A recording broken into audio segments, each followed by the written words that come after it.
남의 눈에 눈물 나게 하면 내 눈에는 피눈물 난다는 말이 있습니다. 어떤 이는 그 말을 그저 옛 어른들의 흔한 잔소리로 여기며 살아가지만 어떤 이는 그 말을 온몸으로 겪으며 살아가게 됩니다. 젊은 시절 믿었던 사람에게 크게 배신을 당한 사연 주인공은 이후 수십 년에 걸쳐 상상하기 힘든 굴곡진 삶을 살아야 했습니다.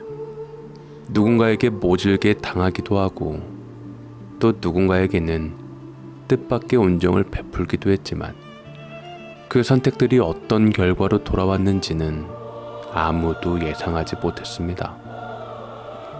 그리고 세월이 흘러 그녀가 마지막까지 놓지 않았던 단 한 가지 선택은 많은 이들을 놀라게 하지요. 과연 그녀는 무엇을 포기하지 않았을까요? 그리고 그 이유는 무엇이었을까요? 지금부터 그 굴곡진 인생 이야기 속으로 들어가 보겠습니다.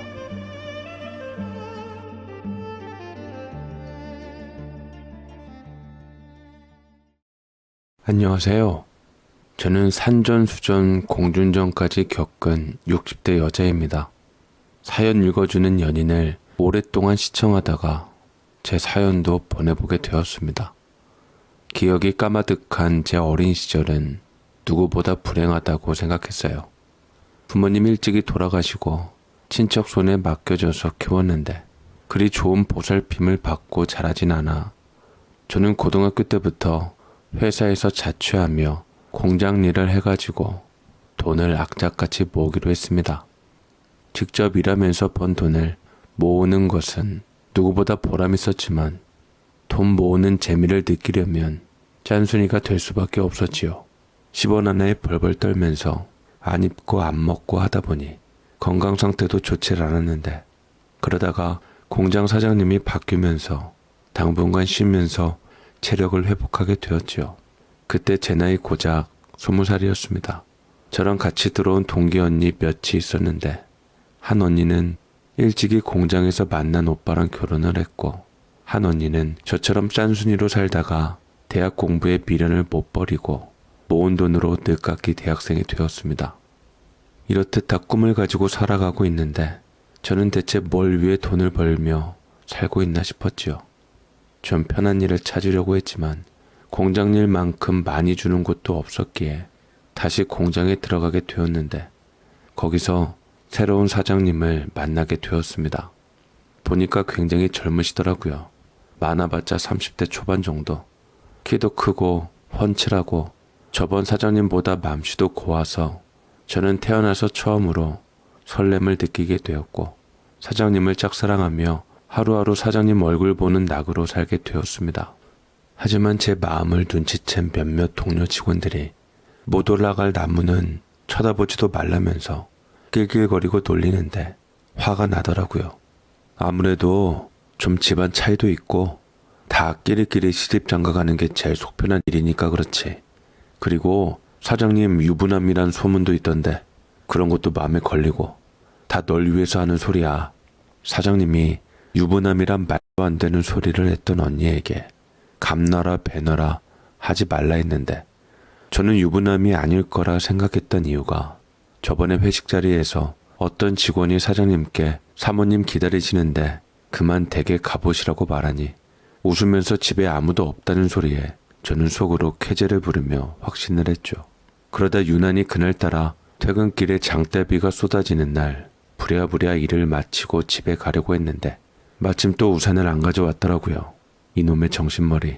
이걸 뛰어야 하나 좀 있다가 비가 사그라들면 가야 하나 발만 동동 구르고 있는데 때마침 기막힌 타이밍으로 딱 봐도 비싸 보이는 차 창문을 내려지며 저를 향해 손짓하더라고요. 저도 모르게 심장이 쿵 떨어지며 얼굴이 시뻘개졌는데 네, 바로 제가 짝사랑하던 사장님이었습니다. 윤정씨, 집에 가는 길이죠? 얼른 타요. 비가 많이 와요.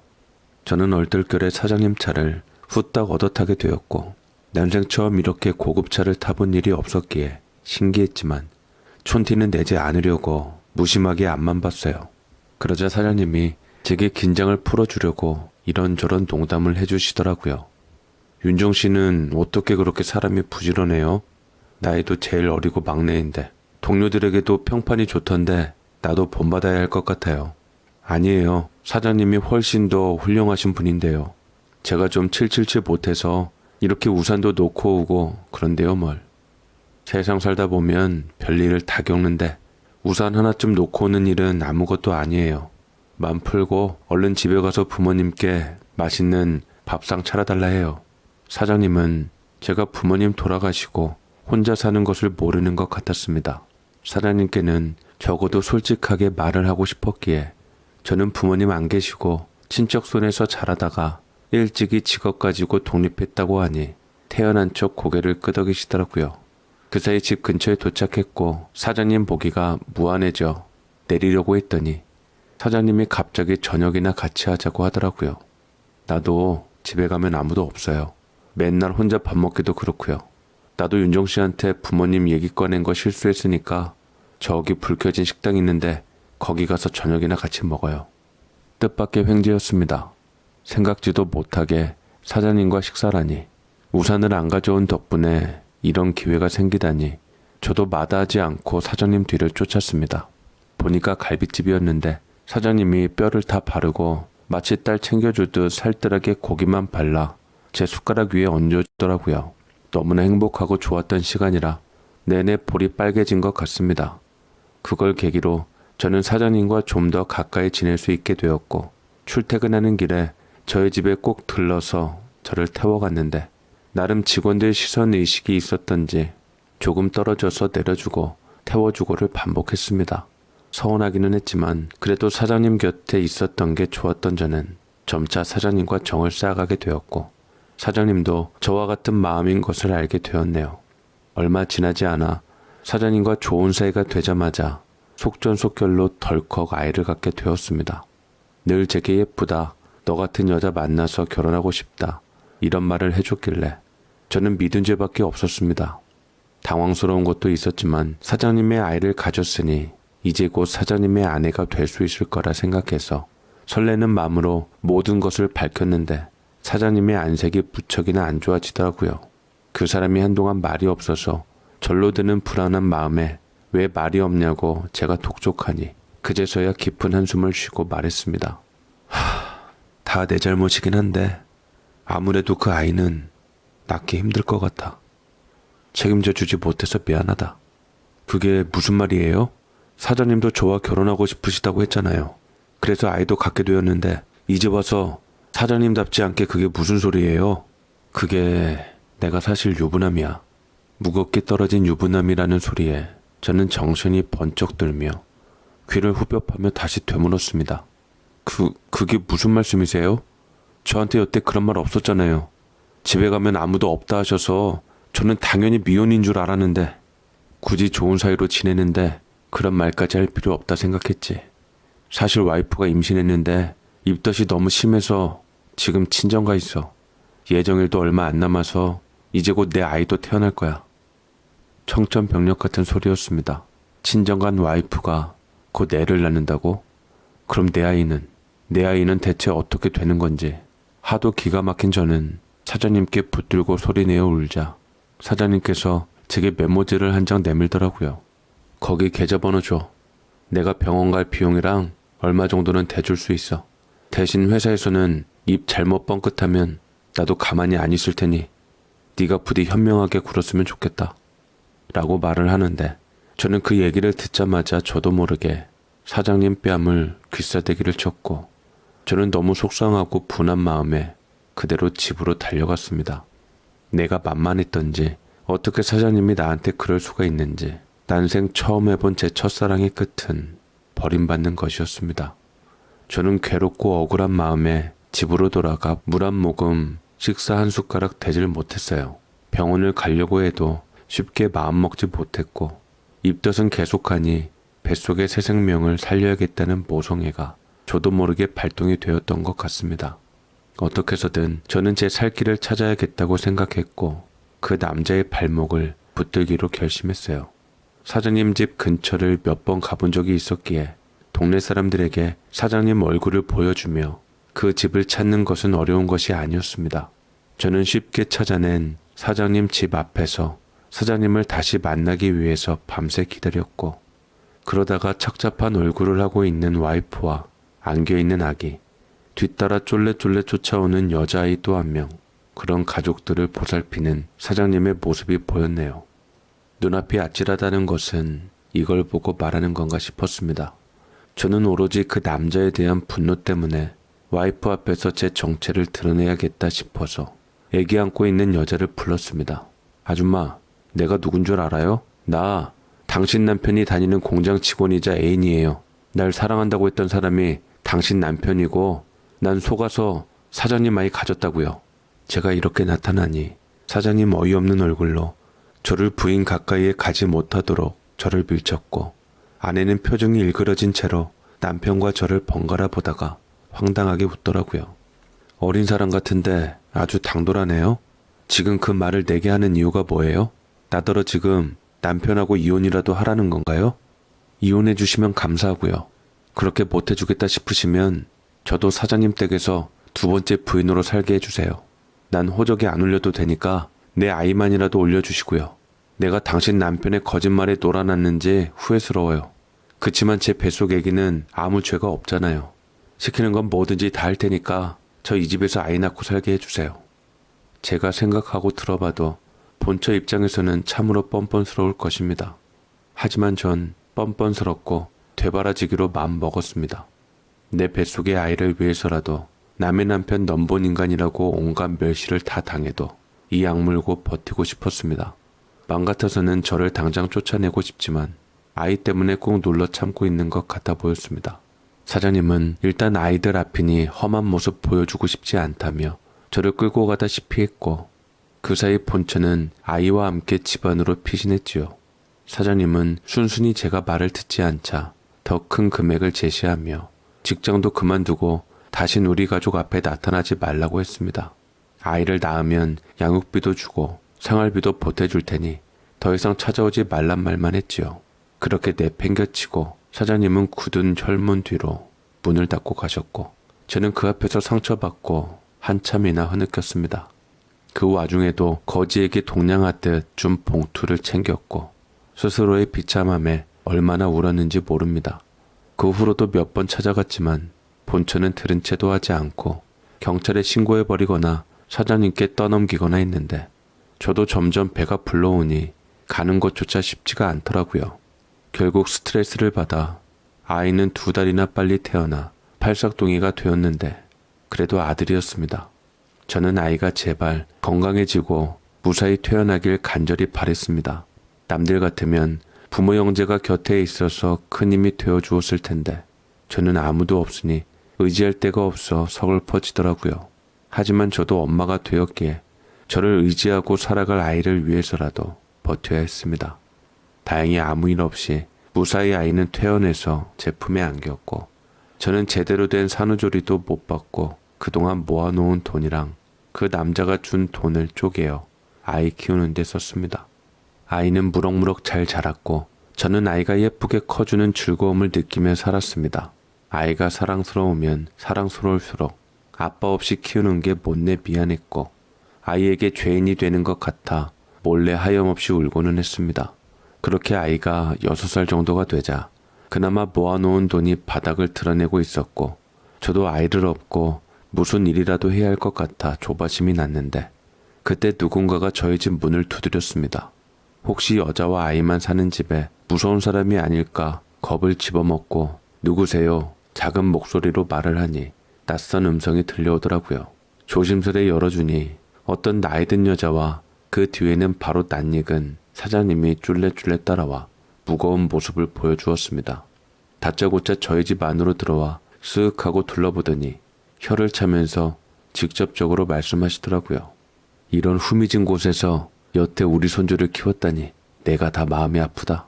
혼자 애 키우느라 그동안 수고가 많았을 텐데 애 데리고 집으로 들어오느라. 저는 헛것을 들은 줄만 알았어요. 느닷없이 그 사람 어머니가 와서 저더러 아이와 함께 집으로 들어오라고 하다니요. 저는 처음에 아들이라 제 아이를 일방적으로 뺏기게 될까봐 걱정스러웠는데, 저도 아이도 같이 사장님 집으로 들어와서 살라는 말이었습니다. 아이는 영문도 모른 채 생전 처음 보는 아버지와 할머니를 보며 신기해했고 부드럽게 웃어주자 경계심 없이 폭 안기는 손주를 보며 제 대답을 독촉했습니다. 전 며느리하고 우리 아들하고 갈라선 지 몇 달 됐다. 그 못된 것이 쓸모없는 딸만 둘 낳고서 우리 아들과 더 이상 못 살겠다고 난리를 쳐서 위자료 좀 떼주고 이혼시켰다.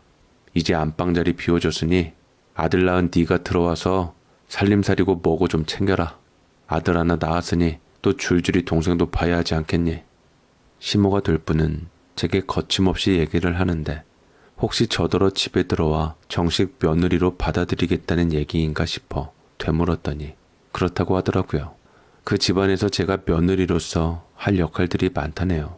집이 커 보이던데 그곳에서 집안일 다 하고 이제는 까칠한 시부모까지 모셔야 했고 전처가 남긴 딸 둘까지 제 손으로 키워야 한다는 얘기를 듣고 제가 만약 아이가 없었으면 벌써 도망쳤을 겁니다. 그런데 아이가 있어서 제 아들이 자기 핏줄을 만났을 때 행복한 얼굴을 보자니 저는 어미로서 그 웃음을 지켜주고 싶어 그 사람의 아내로 들어갈 수가 있었습니다. 처음으로 창살문 안으로 들어가 보니 상당히 삐걱번쩍하게 꾸며놓았더라고요. 초라하고 낡은 제 인생하고는 인연이 없을 줄만 알았던 으리으리한 집이었습니다. 일하는 아주머니가 계셨는데 곧 내보낼 예정이라 제가 집안일을 맡아야 한다 했고 전처가 낳은 애 둘만 잘 길러주기만 하면 된다고 하시더라고요.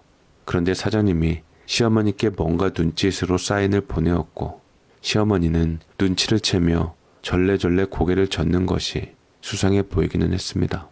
우리 아들이 전에 결혼 전적이 있으니 사람들 입에 오르락 내리락거리지 않게 굳이 결혼식은 하지 말고 혼인신고만 하고 잘 살거라. 너한테는 아쉽겠지만 그 정도는 배려해 줄 줄 안다. 저는 고개를 끄덕였고 그렇게 해서 사장님네 집에 우리 아들과 함께 입성하게 되었습니다. 그토록 원하던 사장님의 옆자리를 차지하니 온 세상을 다 가진 것처럼 기뻤지만 정작 들어오게 되니 현실이 보이더라고요. 안방을 보니 전처가 있었던 흔적이 고스란히 남아있었고 화장품도 많이 있었는데 남편도 굳이 치우지 않고 말했습니다. 저거 다 비싼 것들이니까 버리지 말고 발라. 괜히 돈 낭비하지 말고. 옷도 다 명품들이니까 대강 수선해서 입도록 해. 빈말이라도 전처가 쓰던 것들은 다 치우고 새로 사자 할 줄 알았는데 저더러 전처가 쓰고 입던 것들을 그대로 쓰라는 남편에게 참으로 실망스러웠고 원하는 대로 아들을 위해 이 집에 입성했는데 첫날 포근한 침대가 가시방석처럼 느껴지기도 했네요. 저는 새벽부터 일어나 아침 준비를 해야 했고 당분간 일하는 아줌마에게 음식하는 법을 제대로 배워야 했습니다. 그런데 일하는 아줌마가 방 쪽으로 있던 남편과 시모의 눈치를 보더니만 제게 슬쩍 조용히 귓속말로 흘리더라고요. 아유 새댁, 내가 얘기 대충 들었어. 내가 10년 동안 일하면서 여기 안주인이 3번 바뀌고 새댁이 4번째라는 건 알고 있었어? 그냥 밖에서 아들 키우면서 양육비 받아가며 살지 이 집구석에는 왜 기어 들어왔어? 저 사람들 얼마나 지독한 사람들인데. 순간 너무나도 놀랐습니다. 제가 2번째인 줄만 알았었는데 남편은 저까지 결혼을 총 4번 한 사람이었고 이혼 이유도 그놈의 바람기 때문이었습니다. 그것도 하나같이 제가 넘어간 수법처럼 총각행세를 하고 다니며 바람을 폈던 것이었죠. 첫 번째 부인하고는 애 없이 이혼했고 둘째, 셋째한테는 딸 하나씩 얻고 그리고 4번째 부인이었던 제게 아들 하나를 얻으니 데려왔던 겁니다. 충격이 채 가지지도 않았는데 또 한 가지 어마무시한 비밀을 넌지시 알려주었습니다. 저기 화장실 옆쪽에 작은 방이 있는데 저기는 항상 잠궈놓는 편이야. 이 집 바깥 양반이 치매에 걸려서 저기서 지내고 있는데 이제는 좀 심해져서 새댁이 이제부터 돌봐야 할 텐데 당연히 이 얘기 못 들었지? 치매 시아버지라고요? 그런 말 전혀 못 들었는데. 손발에 힘이 쫙 빠지고 아줌마 말 맞다나 아들 데리고 도망쳐야 하나 싶은 마음이었습니다. 누군가의 병간호를 한 번도 해본 적 없고 겨우 아기나 키우며 생활하는 게 전부였는데 이 집의 아들 행복을 지키러 온 제게 너무나도 많은 부담들이 짐지워졌습니다. 제가 일단은 끝까지 모른 척 해보자 싶어서 시모와 남편이 말할 때까지 기다렸는데 머지않아 아줌마가 집을 나가고서 드디어 입을 열더라고요. 우리 아버지가 치매기가 좀 있어서 당신이 힘들 수도 있지만 그래도 우리 결혼해서 가족이니 기쁜 마음으로 모시도록 해. 대소변 볼 때 당신이 신경 써서 받아주고 목욕할 때도 화장실 옆이니까 좀 수월할 거야. 그렇게는 못해요. 난 여기 애랑 당신 아내로서 들어온 거지 파출부 아줌마 되려고 온 거 아니라고요. 어떻게 날 한 번도 아니고 두 번씩이나 속일 수가 있어요? 무슨 말을 또 그렇게 해. 그때도 지금도 얘기를 안 했을 뿐이지 이미 혼인신고도 다 마쳤으니 당신이 여기 안주인으로서 책임과 의무를 다하도록 해. 괜히 나나 어머니 신경 쓰이게 하지 말고 아들만 생각하면서 고분고분하게 잘해. 남편은 제게 부하 직원처럼 지시를 내렸고 저는 울분을 감추지 못하고 억울한 맘에 이혼하겠다고 다시 서류를 받아와 제출하겠노라고 했지만 남편은 그런 말들은 거들떠보질 않았습니다. 제가 완전히 당한 느낌이 들더라고요. 이 집에선 저에 대한 존중과 배려 따위는 하나도 없이 그저 명령하면 굴복해야 하는 입장이었습니다. 번뜩 정신이 든 저는 이 집안으로부터 도망가기 위해 아이 또한 손을 잡아 끌며 가자고 했지만 지 엄마 고생문이 훤한 줄 모르고 전에 쾌쾌한 좁은 집보다는 큰 집이 더 좋은 걸 알았던지 절대 안 가겠다고 버티더라고요. 그 때문에 저는 힘든 삶을 살게 되었어요. 아이는 안 좋은 환경에서 살다 좋은 것을 먹고 입고 자라더니 제법 이른 나이에 철이 들어 자기가 누리는 것에 대해 많은 것을 알게 되었고 동네에서 제일 비싼 유치원을 가게 되니 뿌듯해했습니다. 거기다 유일한 제사밥 차릴 손주라고 할머니가 끼고 도니 누나들도 꼼짝 못하며 제 아들은 집안의 위치를 잡아가고 있는 듯 했습니다. 그 대가로 저는 너무나 힘든 고통을 느껴야 했지요. 일을 배우는 명목으로 같이 있었던 아줌마까지 나가니 눈코 뜰 새 없이 너무나도 바빴고 제 아이 돌보는 것도 힘들지만 저에 대해 감정이 좋지 못한 남의 딸들 돌보는 건 수십 배나 힘들었습니다. 시어머니는 맨날 친구들이랑 놀러 다니시기에 바쁘셨고 저는 숨 돌릴만 하면 또다시 시아버지 뒷수발까지 하려니 죽을 맛이었지요. 시아버지는 생각보다 심한 중증 치매를 앓고 계셨습니다. 그러다 보니 뒤치다거리도 쉽지가 않아 하루하루가 지옥인 삶을 살게 되어서 이 와중에 둘째를 어서 빨리 가지라는 시어머니의 말은 너무 뻔뻔스럽기까지 느껴지더라고요. 그리고 제가 남편을 방에 들어오지도 못하게 문 걸어 잠그고 생활하니 남편하고도 점차 멀어지기 시작했고 시어머니 눈밖에도 나게 되었습니다. 그리고 얼마 후에 저도 꼼짝없이 당하고야 말았더랬죠. 바로 내연녀의 습격이요. 남편의 전부인들이 떠난 이유 중 제일 컸던 것은 바람이었는데 이번에도 어떤 여자가 나타나 만삭에 배를 하고서 저희 집 앞에 초인종을 누르더라고요. 시어머니도 골치 아픈 듯 처음에는 신경도 안 쓰다가 그 여자의 꽤나 끈질긴 집착력에 같이 만나게 되었습니다. 지금 있는 와이프 되시는 분도 우리 공장 출신이라면서요? 본부인 내쫓고 안방 차지하니 여태 편했죠? 사장님이 제게 다 말해주었어요. 제 뱃속에 남편 아들이 있으니 저도 일단 들어와 살아야겠네요. 그렇게 해서 안방 자리를 뺏었다고 들어서요. 마치 본처 앞에서 배를 내밀고 당당했던 제 모습을 보는 것만 같았습니다. 가소롭기까지 하더라고요. 저 이상으로 당돌한 여자는 씩씩거리며 저와 시어머니를 밀치고 다짜고짜 커다란 보따리 하나를 이고 들어갔고 시어머니는 인상을 찌푸린 채로 거실로 돌아와 당장 남편의 회사에 전화를 걸었습니다. 언성이 높아지는 게 시어머니께서도 단단히 화가 나셨나 싶었고 남편은 어머니가 부르자마자 바로 와서 제가 아닌 어머니께부터 사죄를 드리더라고요. 이번에는 진짜 실수였다고요. 회식 자리에서 너무 많이 마셔 정신을 잃었는데 다음날 저도 당황했어요. 제 잘못만은 아니라고요. 어째 이리 하는 짓마다 지 애비를 꼭 닮았을 거. 이젠 나도 모른다. 네가 데리고 살든 애만 키우든 아니면 다 내보내든 난 몰라. 애미랑 잘 상의하고 의논해서 해결 봐라. 시아버지의 바람기도 워낙 유명했던지 시어머니는 그 피를 꼭 아들이 닮았다며 진절머리를 쳤습니다. 남편은 정말로 실수였던지 저런 여자는 신경 쓰지 말라고 하는데 시어머니처럼 저도 남편에게 정 떨어진 지 오래되었습니다.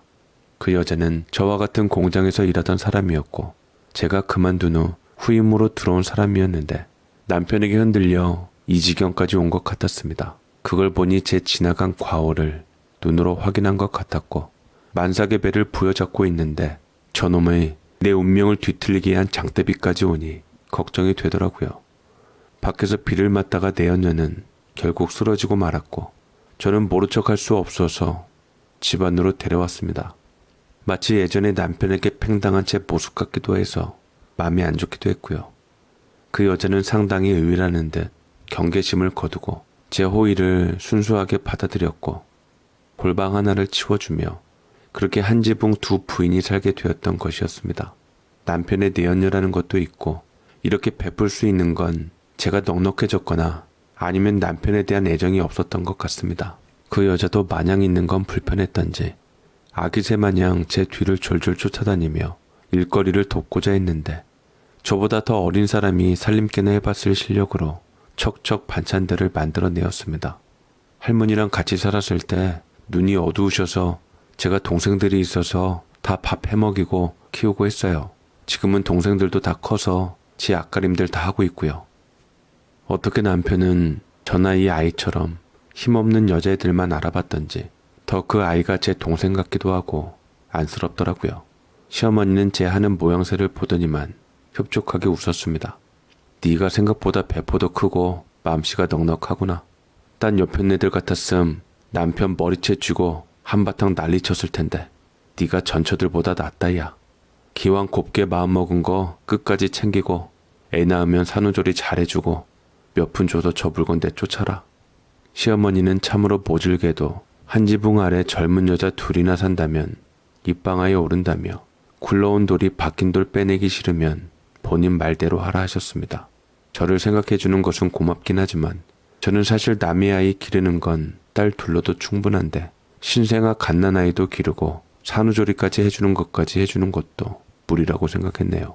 내 아들 문제만 아니었어도 이렇게 볼 꼴 못 볼 꼴 겪지는 않았을 텐데 저는 왜 하필 그 많은 사람들 중에서 유부남이었던 사람을 골랐던 건지 그 사람 말 맞다나 독하게 맘먹고 혼자 사는 게 맞았는데 뱃속의 아이 때문에 너무나도 어리석은 짓을 저지르고 말았습니다.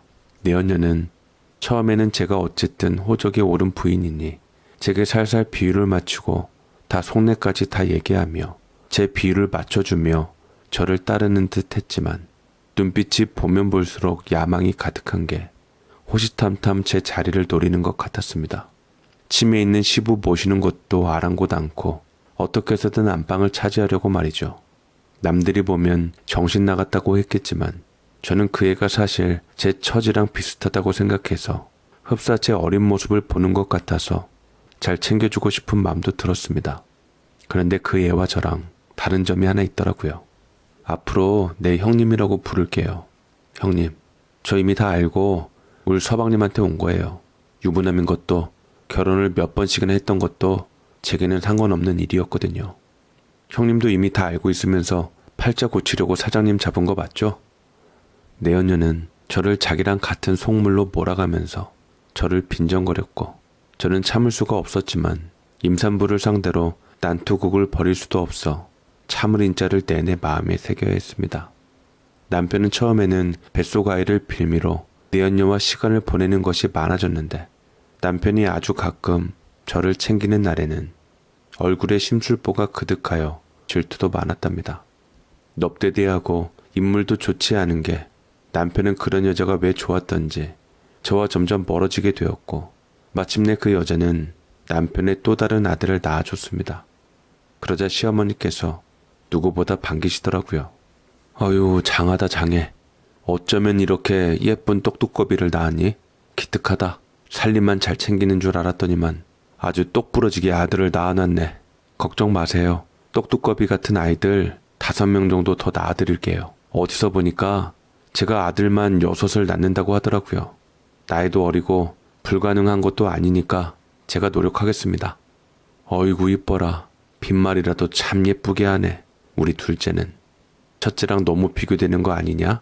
아들 하나만 달랑 낳고 더 이상 애 안 갖겠다고 뻗팅기는 애보단 말 이쁘게 하는 네가 훨배 낫다. 제게 조언해 줄 때는 언제고 시몬은 대체 언제 마음이 돌아섰던지 그 여자 편에 서서 예쁘다고 해주었지요. 이 집에서 저를 반기는 사람은 아무도 없게 되었습니다. 남편도 이미 그 여자에게로 마음이 떠났고 시어머니도 아들 낳아준다는 얘기 때문에 그 여자를 더 예뻐하게 되었고 어두운 방에 홀로 있고 밖에서 낄낄거리고 있는 모습을 보자면 저는 대체 뭔가 이 집에서 식모 노릇하려고 여기까지 왔는가. 호족상 부인이라는 것 그거 하나 때문에 내가 왜 이렇게 초라해지고 비참해져야 하는가 스스로에게 몇 번이나 되물었습니다. 저는 어느샌가 이 집에서 나갈 생각을 하게 되었어요. 경제적인 능력이 하나도 없었기에 아들이 조금 더 큰 후 모든 것을 받아들일 수 있을 때 기꺼이 남편과 이혼할 생각도 하고 있었지만 참을성 없는 내연녀는 그리 오랜 시간 동안 남편 곁에 있는 것을 바라지 않았습니다. 남편에게는 퇴근하면서부터 계속 저와 이혼하라고 부추겼고 일부러 제게 시비를 걸어 구설수에 오르게 한 다음 집안을 시끄럽게 하며 남편과 멀어지게 했습니다. 그러다 보니 남편도 회사 일에 신경 쓰는 것만으로도 화딱지 나는데 집안일까지 자꾸 갈등이 있으니 더 이상은 참을 수가 없었던 모양입니다. 그 사이에 그 여자가 두 번째 아이를 배에 품기 시작하면서 시어머니와 짝짝꿍하며 제게 서류를 던졌습니다. 우리 그만 끝내자. 내가 두 여자 등살에 살 수가 없어. 어쨌든 영란이는 내 두 번째 아이까지 임신 중이니 애 둘 낳은 사람을 내쫓을 수는 없는 거잖아. 정호는 우리 핏줄이니까 두고 나가고 위자료는 섭섭지 않게 챙겨줄게. 당신도 좋은 사람 만나서 살아. 어차피 나한테 맘 식은 지 오래잖아. 얼마 안 되는 서로의 인생을 갉아먹지 말자고. 남편은 제게 무심한 말들을 했고 저는 비로소 내가 자칫 이 집에서 내 마음과 상관없이 쫓겨날 수도 있겠구나 싶었습니다. 아이 때문에 이 집에 들어왔는데 아이만 놓고 나갈 수는 없기에 저는 이혼만큼은 못한다고 했습니다. 할 때 하더라도 내가 준비가 될 때 할 거라고. 그렇게 얘기를 하자 남편은 질린다는 얼굴로 저를 바라보았고 그때부터 남편과 내연녀 시어머니까지 짝짝꿍하며 저를 따돌리기 시작하더라고요. 언제부터인가 애기 돌본다는 핑계로 저한테 다 떠넘기는 뻔뻔스런 내연녀는 남편에게 예쁨을 독차지해서 돈을 헤프게 쓰기 시작했지만 남편은 어지간히 내연녀한테 빠졌던지 그 정도 해줄 능력은 된다며 우쭐거리기도 했습니다. 시어머니는 내연녀가 그런 줄도 모르고 그저 아들이 좋다는 것만 알고 내연녀를 데리고 다니면서 진짜 며느리로 잘 챙겼더랬죠. 그래도 그것까지는 참을 수 있었어요. 제가 더 섭섭했던 것은 제 어린 아들 또한 내연녀한테 어떤 설득을 당했던지 저를 멀리하더라고요.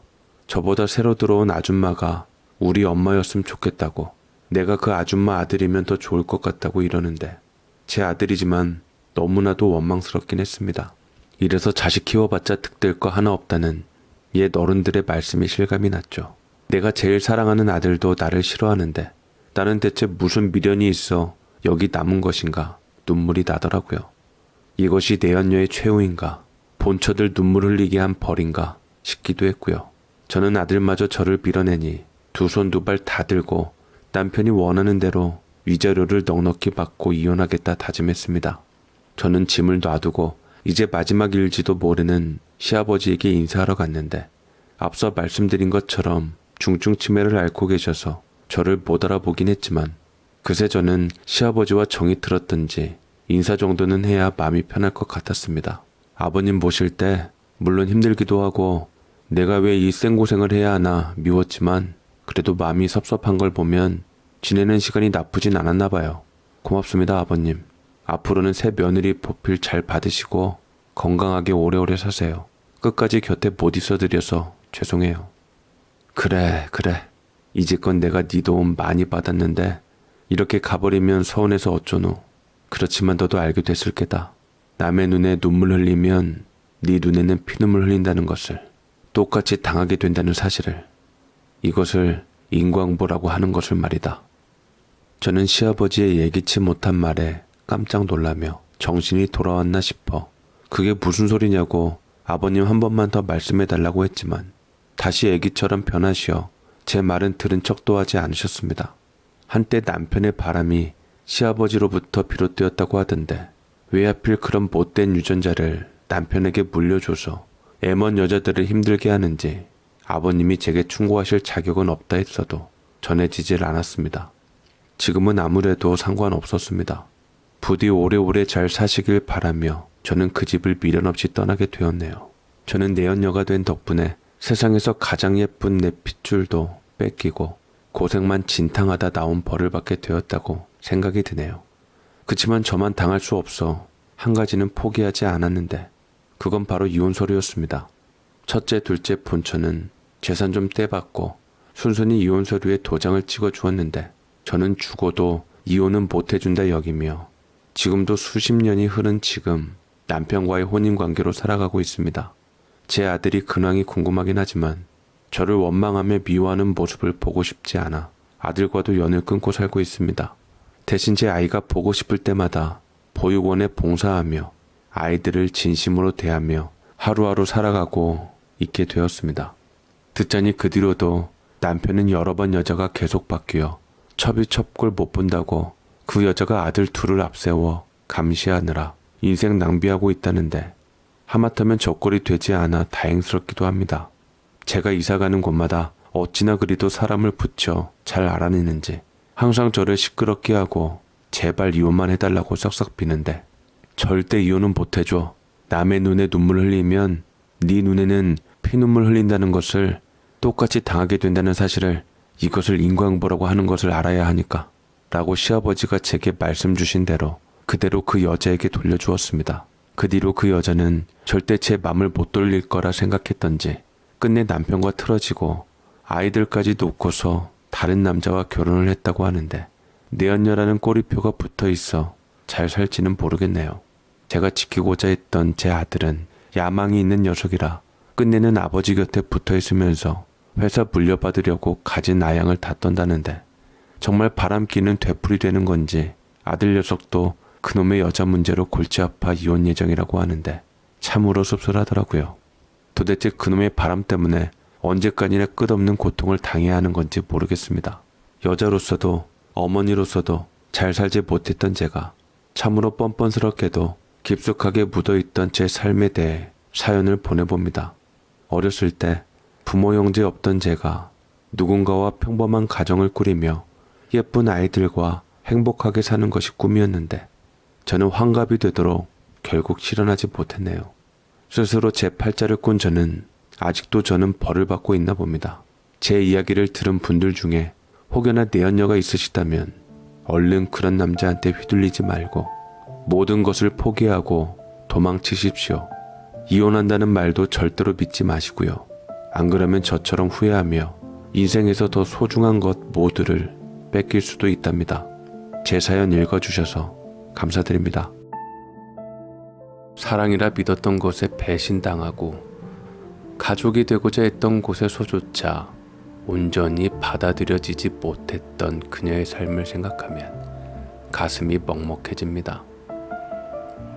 특히 인상 깊은 것은 그녀가 끝내 이혼만은 하지 않기로 한 선택입니다. 누군가에게는 미련처럼 보일 수도 있지만 그녀에게는 자신을 배신한 이에게 남길 수 있는 유일한 벌이자 자존심이었을 겁니다. 다만 그 선택이 그녀 자신마저도 온전히 자유롭게 하지는 못했다는 사실이 못내 안타깝기도 합니다. 누군가를 미워하고 붙잡아두는 삶 역시 결국 자기 자신을 놓아주지 못하는 삶이기도 하니까요. 그럼에도 그녀가 아이들을 향해 베푼 마음, 보육원에서 봉사하며 살아가는 지금의 모습은 그녀가 여전히 따뜻한 사람이라는 걸 보여주는 듯합니다. 부디 남은 삶에는 스스로를 위한 평안도 함께 찾아오시길 바랍니다.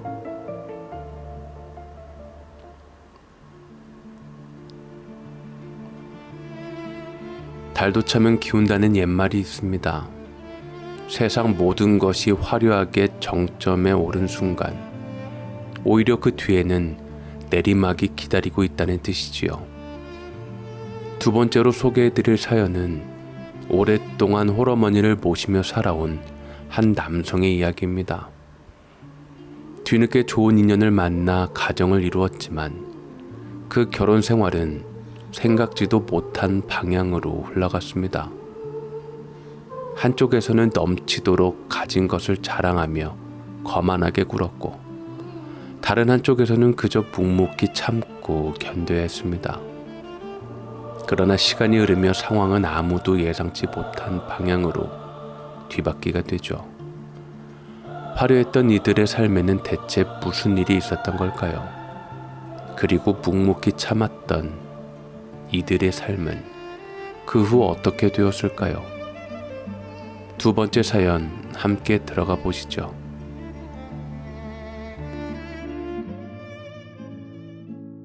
안녕하세요. 40대 후반의 남자입니다. 내년이면 저도 거진 반백년 산 인생이네요. 세월이 참 빠르고도 야속하다는 생각이 듭니다. 저도 형제가 있어서요. 원래 위에 저보다 2살이 많았던 누나가 있었는데 어려서 교통사고로 세상을 먼저 떠났습니다. 이날 누나와 함께 동승에 있던 아버지도 함께 가셨죠. 뭐가 그리도 급하게 한날 한시에 저랑 어머니만 두고 간 건지 어린 나이에는 미처 그 슬픔을 다 알지도 못했는데 오히려 나이가 들수록 아버지와 누나의 빈자리가 느껴지네요. 사랑하는 두 가족을 한날 한시에 잃은 어머니와 저는 그날 이후 둘만 의지하며 살았습니다. 그래서 제게 어머니는 유일한 존재이고 애틋한 존재이지요. 사실 이런 어머니를 두고 결혼을 할 자신이 없어서 결혼도 포기하고 그냥 살까도 생각했습니다.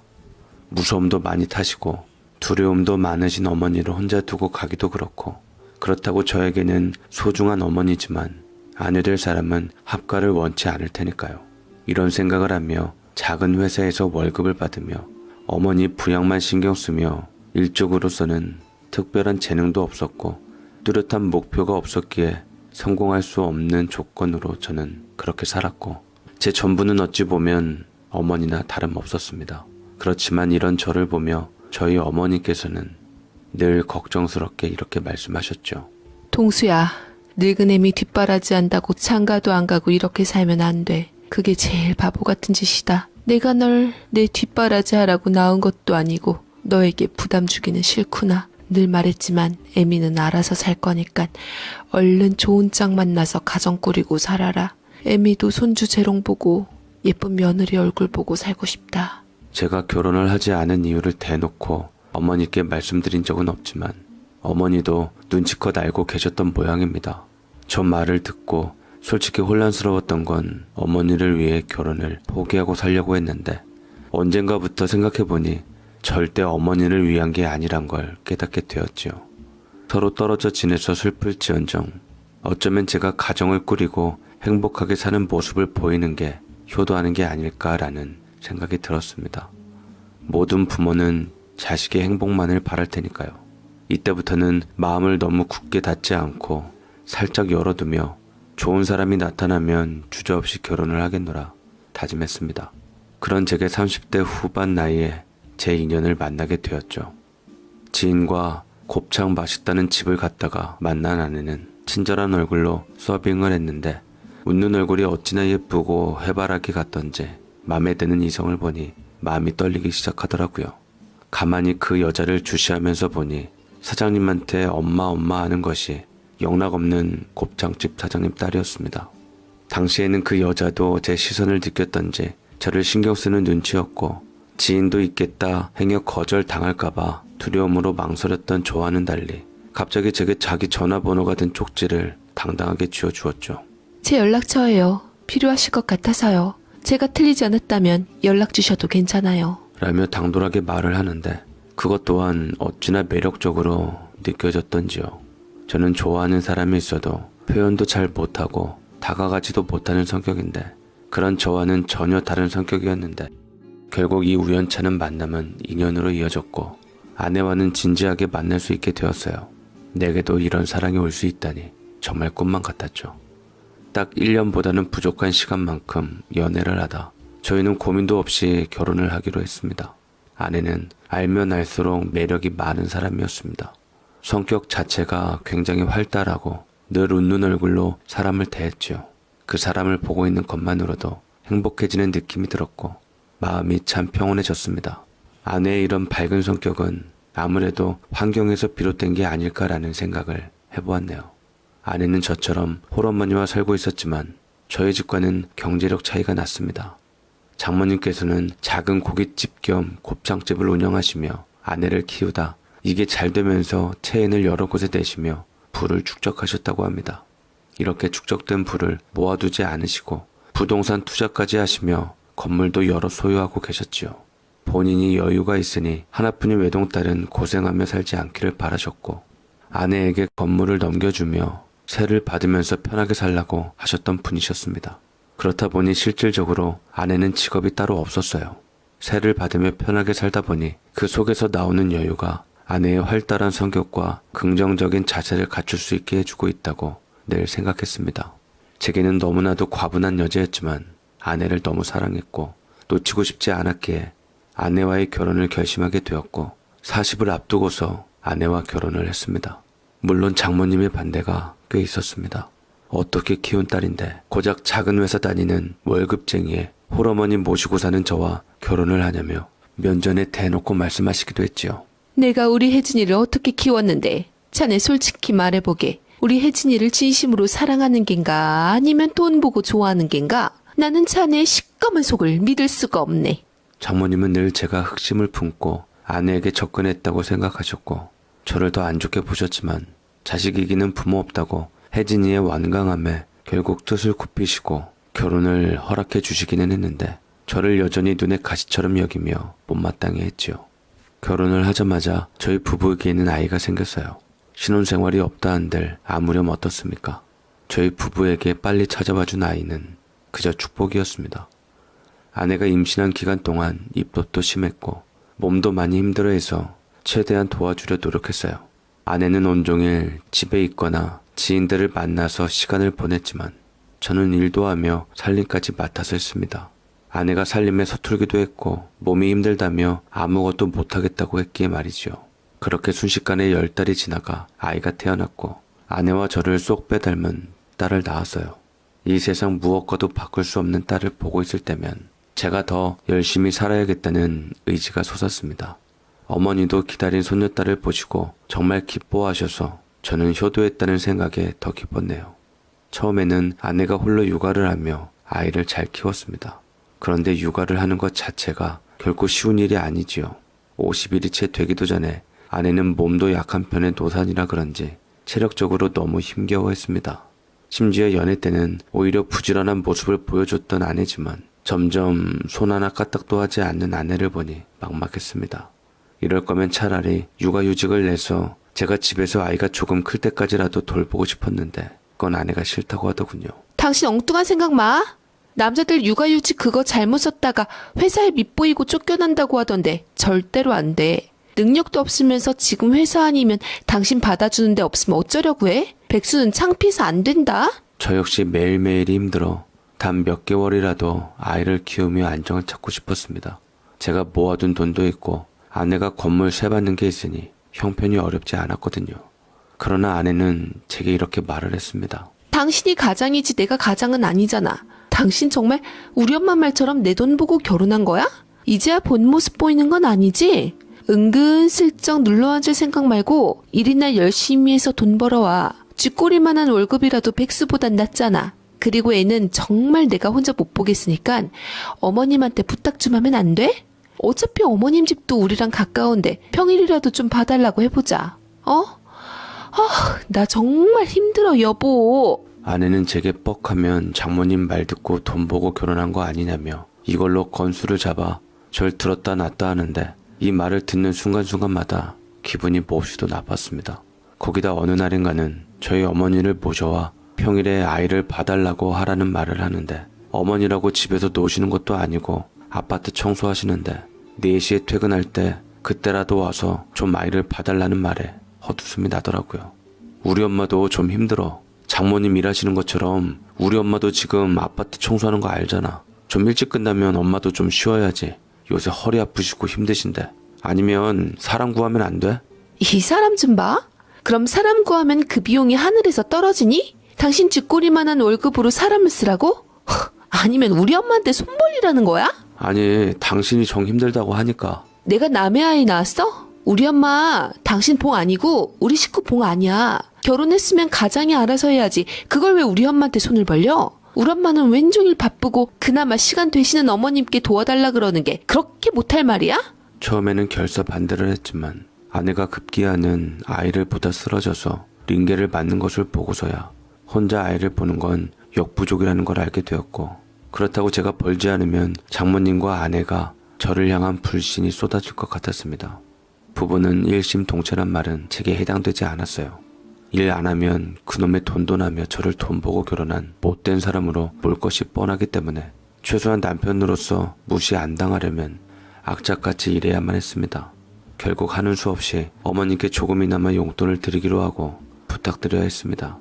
주말에는 제가 아이를 볼 수 있으니 평일에만 조금씩 아이를 봐달라고 말이죠. 그러자 어머님께서는 정작 흔쾌히 받아주시더라고요. 별걸 다 미안해하네. 내가 할미인데 우리 예쁜 손녀를 못 볼까? 걱정 말고 애미가 가서 봐줄 테니까 동수 너는 집안일 신경 끄고 일이나 신경 쓰면서 건강에 힘써라. 내가 결혼하고서 볼도 패이고 살도 쭉쭉 빠지는 게 엄마 마음이 아프다. 어머니는 저를 걱정하는 마음으로 우리 집에 도움을 주시러 와주셨습니다. 어머니 집이 저희 집에서 약 20분 거리였는데 이 거리를 매일같이 왔다 갔다 하게 하는 것이 쉬운 일은 아니었죠. 그래서 저는 아내에게 미리 말을 해서 평일에는 우리랑 함께 주무시면 밤에 아이도 안 보고 괜찮지 않냐는 말에 아내는 좋은 생각이라며 반색했고, 차라리 이렇게 되면 제가 퇴근하고 와서는 어머니도 챙겨드릴 수 있고 덜 외롭고 적적하시겠지 생각했습니다. 분명 어머니가 오시면 아내는 밖으로 돌 걸 알았기에 어머니와 아내가 부딪히는 일도 없을 거라고 생각했어요. 그렇게 어머니는 집으로 와주신 후 손녀딸을 애지중지 봐주셨습니다. 어머니가 오신 후 퇴근하고 집에 가면 이제야 사람 사는 집 같았습니다. 구수한 된장찌개 냄새와 색색깔의 가진 나물 반찬에 맛있는 고기들로 채워진 푸짐한 저녁 밥상이 늘 기다리고 있었지요. 거기다 깨끗하게 정돈된 집과 울지 않고 컨디션이 좋아 보이는 딸의 모습까지 모든 게 완벽해 보였습니다. 이게 사실상 제가 바라던 가정의 모습이었는데 결국은 어머니가 모든 걸 해주셨지요. 그런 어머니께 늘 죄송스러운 마음이 있었고 아내와 상의를 해서 어머니께 돈을 더 넉넉히 챙겨드렸습니다. 어머니는 그마저도 한사코 거절하시다가 결국 받으신 후 저축을 하셨지요. 나중에 저희 딸에게 돌려주신다고 말이지요. 사실상 어머니가 오신 후 아내는 더 아무것도 하지 않았고 정말 편하게 지냈습니다. 어머니 성격상 아내에게 쓴소리도 못하셨고 저와 아내가 다툴까봐 제게도 내색하지 않으셨습니다. 그렇지만 굳이 어머니가 말로 전달하지 않으셔도 제 눈에는 다 보였습니다. 이렇게 어머니 홀로 고생을 하시는 동안 아내는 밖으로만 돌았어요. 지인들과 쇼핑도 하고 심지어 여행도 다니며 결혼 전과 다를 것 없는 미혼 행세를 하고 다녔습니다. 그런 아내에게 참다 못해 쓴소리를 한 적이 있습니다. 당신 너무 밖으로만 도는 거 아니야? 어머니가 애 봐주러 오신 거지 우리 집 살림해주러 오신 게 아니잖아. 어머니 연세도 있으신데 당신도 좀 해야지. 애도 안 보고 살림도 안 하고 그렇게 놀고만 다닐 거면 결혼을 왜 했어? 참다 못해 폭발해서 한 말이었지만 하고 싶은 말이었기에 후회하지 않았습니다. 그런데 제 말을 들은 아내의 대답은 너무나도 충격적이었어요. 뭐라는 거야 지금? 나 원래 이렇게 살았던 여자야. 우리 엄마도 나한테 설거지 한 번을 안 시켰는데 당신이 뭐라고 나한테 그러는데? 주제도 모르고 분에 넘치는 나 같은 여자 데리고 살면서 바라는 것도 많네. 사람은 다 정해진 수준에 맞춰서 사는 거야. 당신은 당신 수준대로 일하면서 월급 챙기는 거고 난 내 수준대로 사는 거라고. 그러니까 나한테 이런 요구하지 마. 알겠어? 아내 입에서 나온 저 말을 듣는 순간 머리가 띵했습니다. 어떻게 저런 말을 할 수 있을까요? 정해진 수준대로 살아야 한다는 말에 참 마음이 쓰라렸어요. 처음에와 달리 점점 제가 알던 아내가 아니라는 생각이 들었습니다. 이후 아내와는 갈등이 점점 많아졌고 사이도 나빠져 각방을 쓰기 시작했고 아내는 처갓집을 저희 집보다 더 많이 드나들기 시작하면서부터 갈등이 솟아나고 있을 때쯤 문제가 또 생겼습니다. 매일같이 우리 엄마가 아이를 봐주시러 오신다는 말을 듣고 장모님이 그게 거슬린 듯 등장하시며 갈등은 최고조에 달했어요. 이것은 아내가 원한 것이었는데도 장모님의 눈에는 혼자 애지중지 키운 귀한 외동딸을 부려먹기 위해 저희 어머니가 오셨다고 생각하신 모양이었습니다. 저와 어머니 둘이 아내를 힘들게 하며 지낸다고 말이지요. 상황상 오히려 저와 어머니가 아내 눈치를 보며 살고 있는데 말입니다.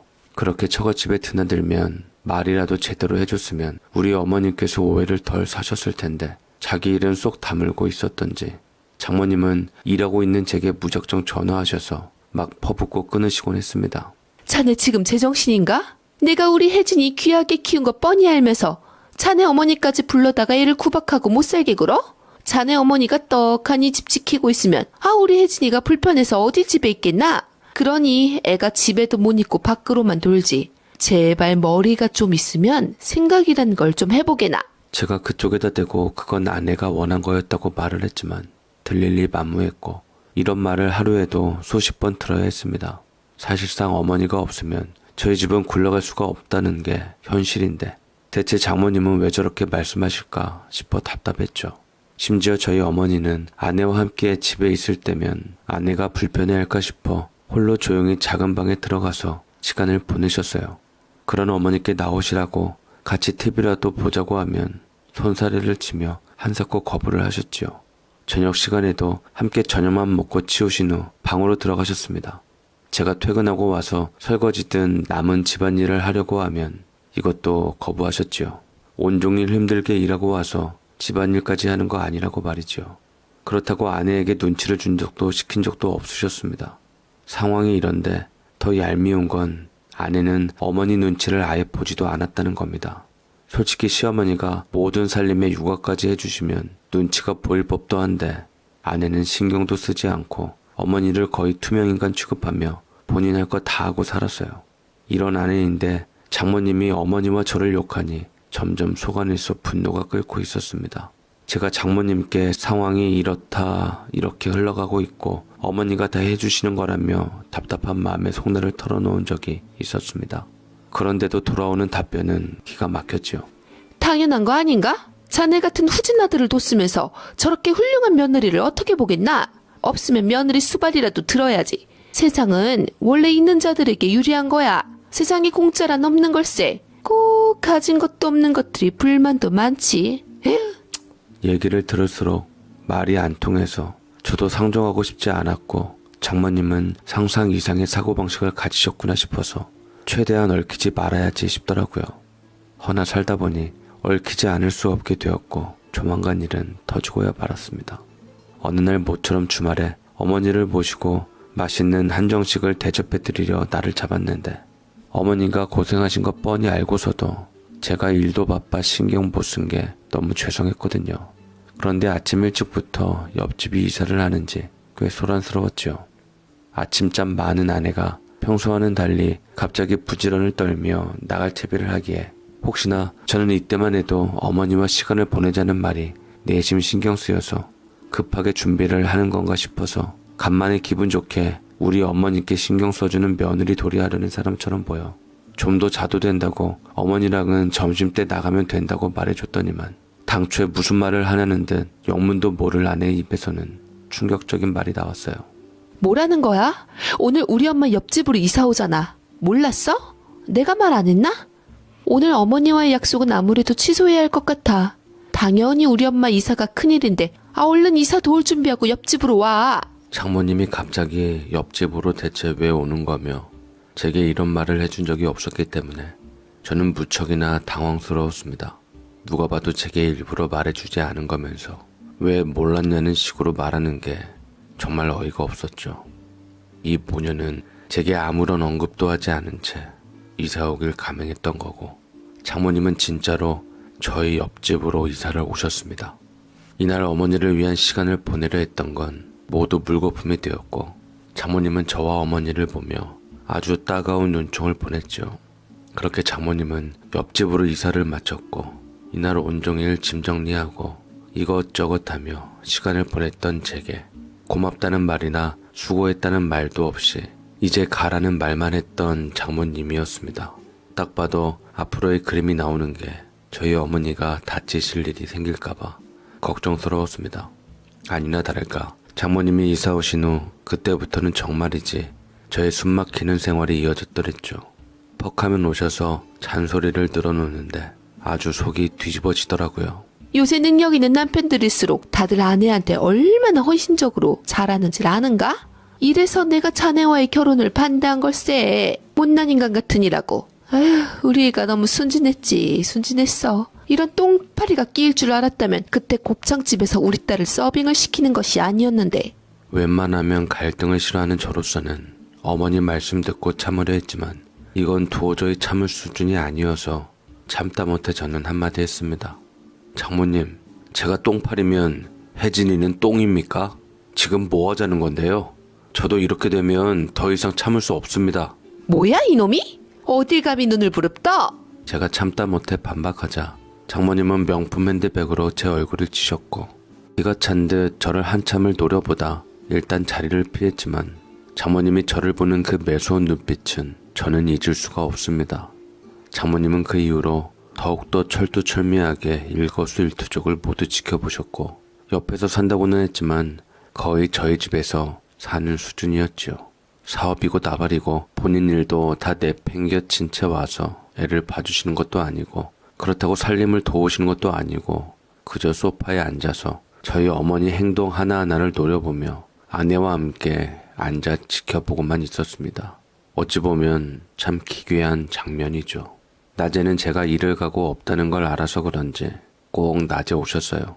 아내가 없는 날에도 말이죠. 불안했던 저는 아내에게 장모님 좀 말려보라고 했지만 우리 엄마가 대체 뭐가 문제냐는 식으로 나오니 더 이상 이 여자랑 어찌 살아야 할지 가늠이 안 되더라고요.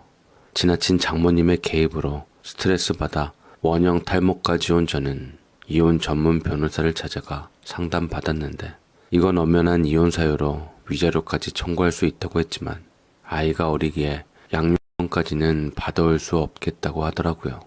저 대책 없는 모녀 밑에서 자랄 우리 딸아이가 많이 걱정돼요. 저는 일단은 참고 견디기로 했는데 하루에도 억장이 수없이 많이 무너졌더랬습니다. 어머님께서는 정작 장모님께서 뭐라 하든 마음이 좋으셔서 내내 하며 별말 없으셨지만 장모님의 모난 성격에 우리 어머니와 단둘이 있으면서 험한 말을 안 할 리가 없었기에 저는 걱정이 되더라고요.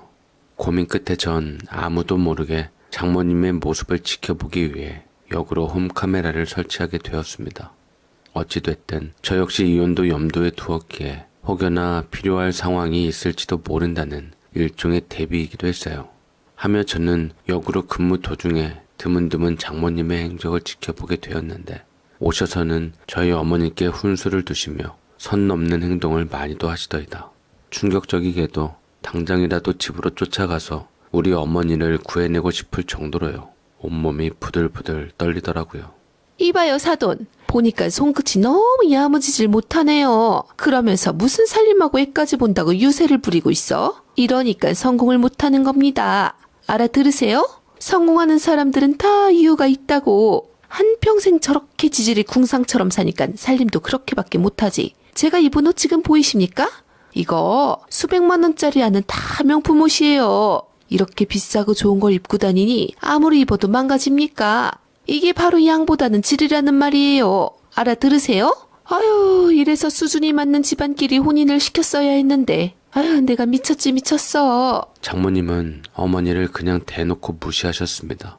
저희 집이 아내네에 비해 경제력이 부족한 건 사실이었지만 그렇다고 손가락 빨고 지낼 정도로 궁핍하지 않았어요. 평범한 가정이었고 시장 바닥에서 옷을 사서 입으신 적도 없었지요. 더 속상한 건 모질지 못하시는 저희 어머니는 장모님께도 쓴소리를 하지 않으시고 알겠다고만 하셨습니다. 심지어 제게 이런 말을 옮겼다가 아내와 크게 싸움이 날까 싶으셨는지 말도 하지 않으시고 그러려니 하며 홀로 넘기셨죠. 허나 제 눈으로 지켜보니 가관도 이런 가관이 없더라고요. 이렇게 따로 말씀이 없으셔서 저는 심각성의 정도를 몰랐는데 찬찬히 보니 그 이유는 더욱더 말도 못했습니다. 사돈, 저것 좀 갖고 와봐.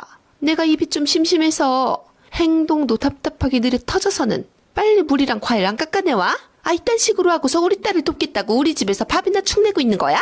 그 모습은 장모님이 소파에 누워서 애를 업고 있는 저희 엄마에게 손과 발을 이용해서 이것저것 가져오라고 시키는 장면이었죠. 너무 열이 받아서 미칠 것 같았습니다. 더 이상은 참을 수가 없었고 저는 회사 오후 반차까지 낸 후 녹화본을 들고 당장 집으로 쫓아갔어요. 다행인지 불행인지 집으로 가보니 어머니는 애를 데리고 장 보러 가셨고 장모님은 이미 가시고 안 계셨습니다. 그래, 차라리 잘됐다 싶어서 숨을 돌리고 아내를 불렀어요. 전화 걸자마자 경직된 목소리로 제가 평소와는 달리 언성을 높이며 당장 집으로 오라고 하니 아내도 당황했는지 바로 왔더라고요. 그런 아내에게 제가 충격받은 녹화본을 먼저 보여주자 더 황당했던 것은 아내가 문제의 심각성을 모르게 그래서 이게 뭐? 라고 하는 것이었습니다. 평소에는 기가 찰 노릇이겠지만 이제는 분노에 휩싸인 저는 입술이 바싹바싹 말라가는 것에 찬물을 벌컥벌컥 들이킨 후 똑똑히 경고하듯 말을 했습니다. 너 잘 봐봐. 아주 눈 제대로 뜨고 봐야 할 거야. 내가 일하다 말고 너무 열받아서 이 자리에 온 거야. 장모님 정말 해도 너무하신 거 아니냐? 내가 어디까지 참고 이해를 해줘야 되지? 그냥 딱 까놓고 말해보자. 나랑 우리 어머니 네가 하자는 대로 한 것밖에 없는데 나도 네가 원해서 지금 쥐꼬리만한 월급 받으며 열심히 일하고 있고 우리 어머니도 열심히 소녀딸 보느라 출퇴근하고 있는데 이젠 네 엄마 수발까지 들어야 되냐? 우리 모자가 뭐가 부족해서 이런 취급을 받아야 해? 네가 뭔데?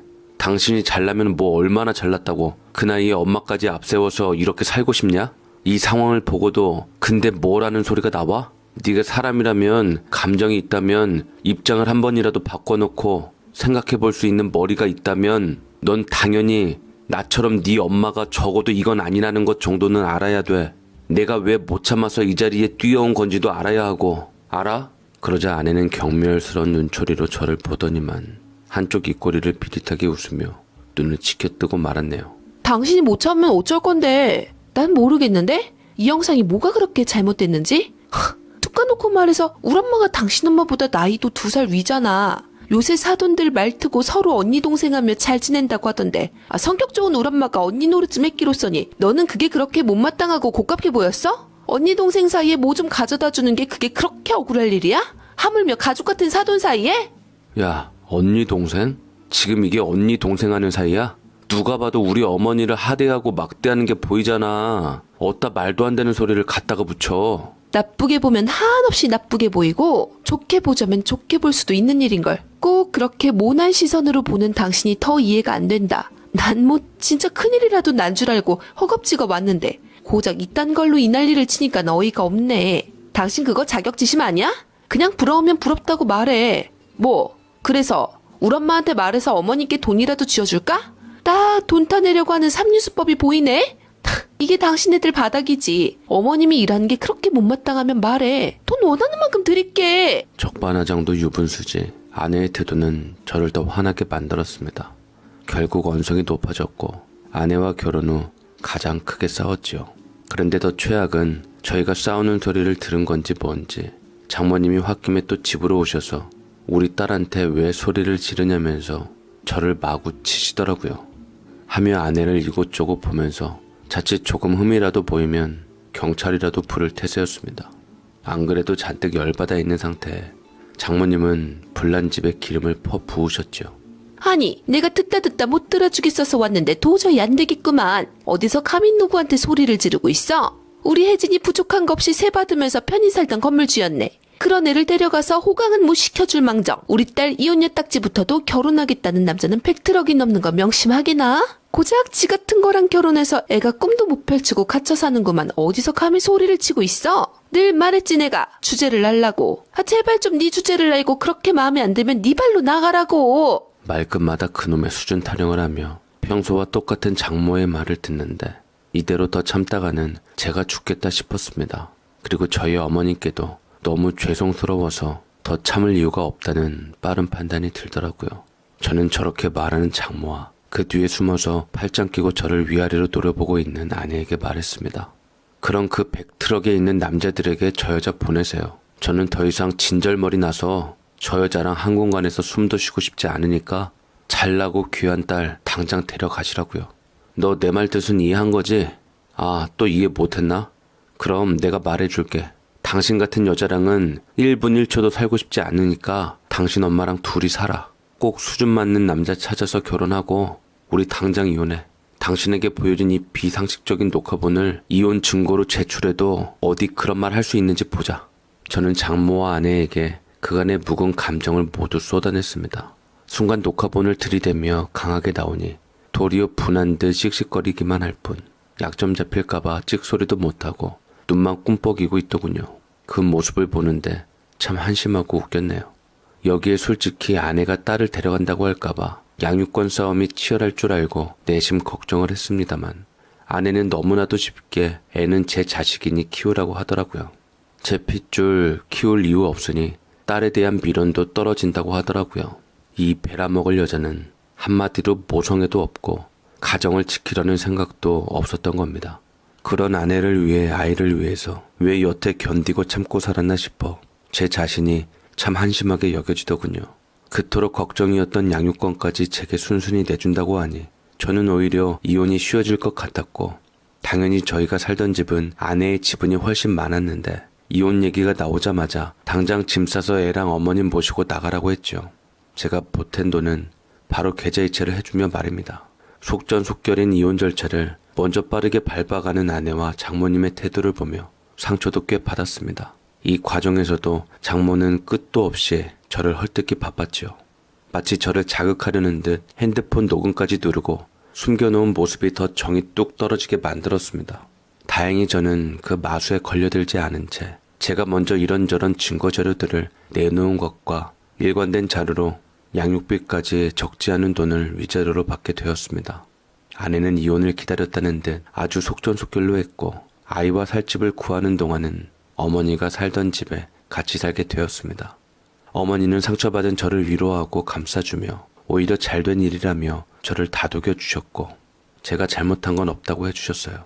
사람이 살다 보면 이렇게 삐끗할 때도 있는 거다. 넌 잘못 없으니 절대로 그걸로 자책하거나 힘들어하지 말아라. 아휴, 나도 널 보고 참았지. 사돈에게 그 모진 수모를 넘긴 게 가슴에 두고두고 맺히는구나. 너에게 손녀 타령하며 하루빨리 결혼시키려 한 내가 널 수렁에 빠뜨릴 줄을 모르고 부담을 준 게 애미로서 너무 미안하구나. 이렇게 된 거 굳이 집 구해서 나가지 말고 나랑 우리 손녀랑 다 함께 살자. 서로 외롭지 않게 평안하게 잘 살자꾸나. 라며 말씀하셨습니다. 아이도 아직 어리고 저 혼자 일하면서 애를 어떻게 보겠냐는 현실적인 말씀이었죠. 사실 저 역시 어머니와 함께 살면 너무나도 좋겠지만 죄송스러워서 그렇게 못하겠었는데 먼저 손을 내밀어 주시니 감사할 따름이었습니다. 덕분에 딸과 함께 어머니 집에서 살게 되었고 정말 홀가분하고 속 편해서 참 좋았어요. 이제야 자유를 찾은 기분이고 얼마 만에 처음으로 잠도 꿀처럼 단잠을 자게 되었네요. 솔직히 문득문득 생각났던 것은 저는 이혼 당시에 아내가 본인 성격을 못 이기고 불같이 화를 낸 거라고 생각했어요. 아이를 데려가서 알아서 키우라는 말 역시 홧김에 했겠지 그렇게 믿고 싶었습니다. 그러나 정말 그게 아내의 진심이란 걸 깨닫고 다시 한번 정이 떨어졌어요. 이혼 후 아내는 면접 교섭권이고 나발이고 아이를 궁금해하지도 않았고 보러 오지도 않았습니다. 부모 자식 관계를 어떻게 맡겠냐 싶었지만 정작 우리 딸을 외면한 것은 아내였지요. 본인이 10달간 품어서 낳은 자식인데 어쩜 저렇게 매정할까 싶어서 놀라웠어요. 오죽하면 사람 좋으신 저희 어머니께서도 물으셨습니다. 아들, 불편하게 듣지 말고 혹시 혜수애미 연락 없니? 너랑은 그렇게 끝났어도 자식 떼놓고 살 수 있는 애미가 없는데 여지껏 혜수 보여달라는 소리도 안 하는 게 이상하네. 혹시 혜수애미가 연락 왔는데 너가 보여주기 싫어서 막은 거니? 만약 그런 거면 그건 안 된다. 부모 자식 사이를 억지로 떼놓으면 안 되는 법이야. 어머니가 저렇게 말씀하시는데 제 얼굴이 다 화끈거리더라고요. 그래서 솔직하게 말씀드리고 신경 쓰지 마시라고 했습니다. 그냥 원래 그런 사람이었는데 제가 눈에 콩깍지가 씌어서 사람을 제대로 못 본 거니 누굴 탓하겠어요. 어차피 이혼도 했고 아내가 무슨 마음인지 무슨 생각인지를 궁금해할 필요도 없다 생각하고 아예 이런 생각조차 하지 않았습니다. 그런데 더 웃긴 건 장모였어요. 어느 날 갑자기 장모에게 연락이 왔길래 놀랐지요. 그런데 그 내용이 가관도 아니었습니다. 내가 보낸 사진 봤나? 우리 혜진이 의사회 재벌의 대표에 우리 혜진이랑 결혼하겠다고 쫓아다니는 남자가 한둘이 아니야 글쎄. 진작에 이런 남자들을 만났어야 하는데 자네 같은 사람을 만나서 애 팔자나 꼬이고 말이야. 너무 부러워 말게나. 다 수준대로 사는 거니까. 자네는 홀어머니 모시고 애 키우면서 살아야지. 그게 딱 자네 수준이니까. 장모는 거들먹거리며 굳이 묻지도 않은 정보를 제게 전달했습니다. 저를 완전히 디디겨 놓겠다 이런 심보였겠지요. 아내는 이혼 후 기다렸다는 듯 매일같이 자신을 정성껏 꾸미며 선을 보러 다니고 있는 듯 매일같이 SNS에 본인 자유로운 일상을 공유하더라고요. 얼마나 본인들이 말하는 수준 맞는 사람들 만나는지 한동안은 지겹도록 전화를 하며 생중계를 하더니 또 뜸해지고 조용했습니다. 그 이후부터는 정말이지 한동안 아내의 소식도 몰랐고 장모의 목소리도 듣지 못했어요. 무소식이 희소식이라고 하루가 멀다 하고 뺀질나게 보란듯 SNS에 소식을 올리던 것도 멈추니 이제야 비로소 저들에게 벗어났구나 싶은 해방감이 들었습니다. 그렇게 이혼 후 1년은 정말 눈 깜빡하니 흘러버렸고 2년차가 되었을 때 이제 딸아이도 좀 커서 어린이집을 다니며 어머니도 고생을 조금은 덜 하시게 되었습니다. 이상하게 우리 딸은 엄마를 절대로 찾지 않더라고요. 엄마에게 등져진 걸 아는지 엄마 소리는 입국 다물고 말 자체를 하질 않았습니다. 저희 3대는 이제 안정을 찾았고 평온한 하루하루를 보내고 있었습니다. 이렇게 셋이 살아도 꿈만같이 행복했고 아이 역시 할머니를 의지하고 엄마의 못다한 사랑까지 듬뿍 받으며 똑똑하게 자라고 있었지요. 그러던 어느 날 생각지도 못한 일이 터지고야 말았습니다.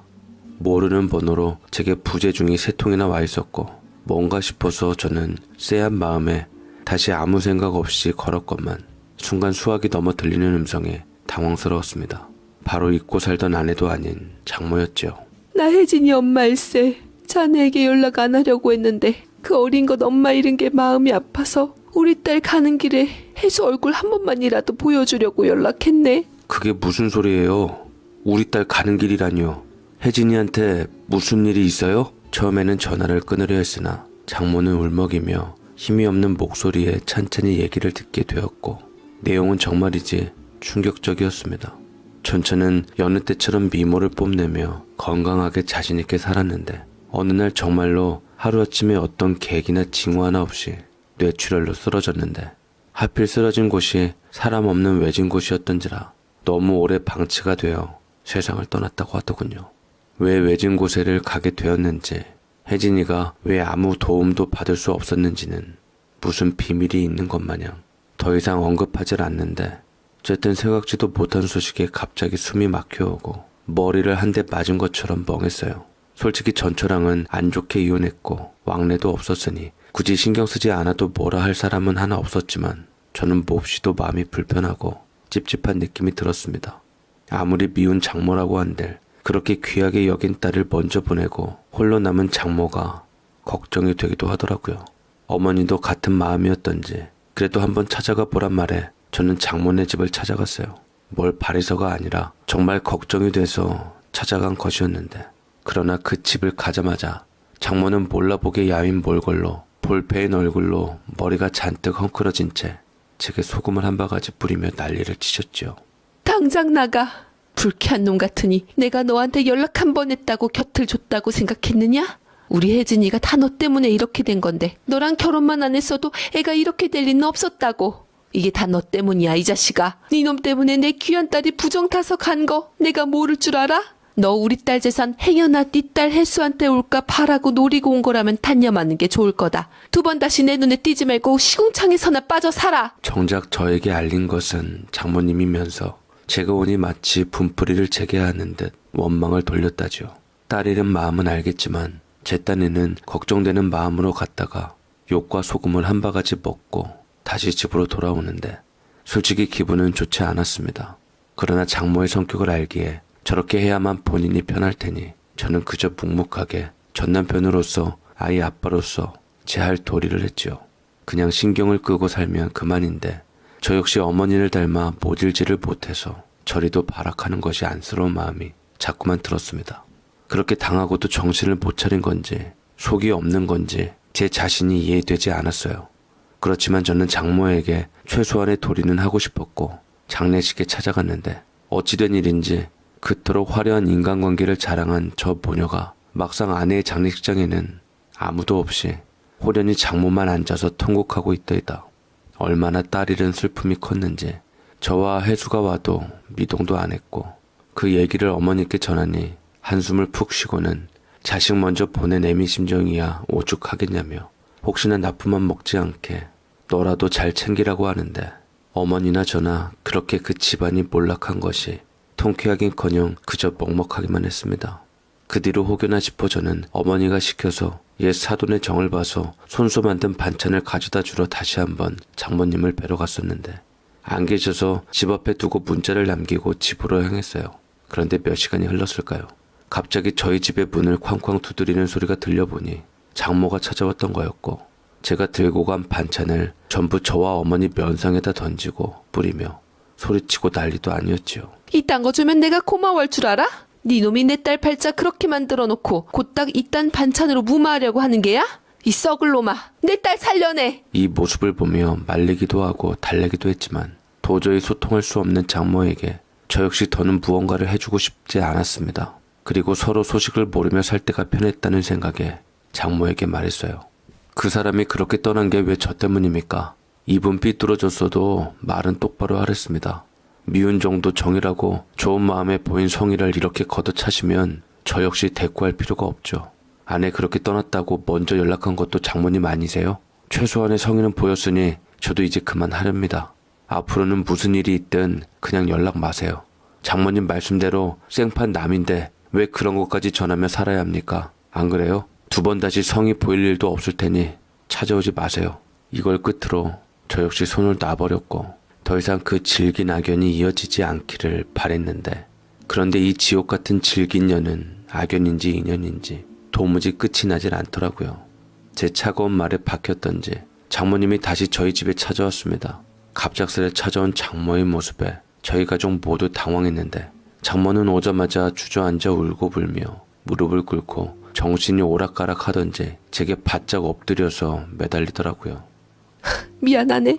제발 나 좀 도와주게나. 나 정말 모든 걸 잃었어. 나 이제 정말 혼자라고. 내가 그동안 너무 미안했네. 자네한테 모질게 한 거 정말 미안했네. 아무리 생각해봐도 나 도와줄 사람은 이 세상에 자네뿐이야. 먼저 간 혜진이 생각해서라도 나 좀 도와주게. 대체 무슨 소리인가 싶었습니다. 장모에게 자세히 말해보라고 하니 본인 앞으로 있던 모든 재산을 날렸다고 하더라고요.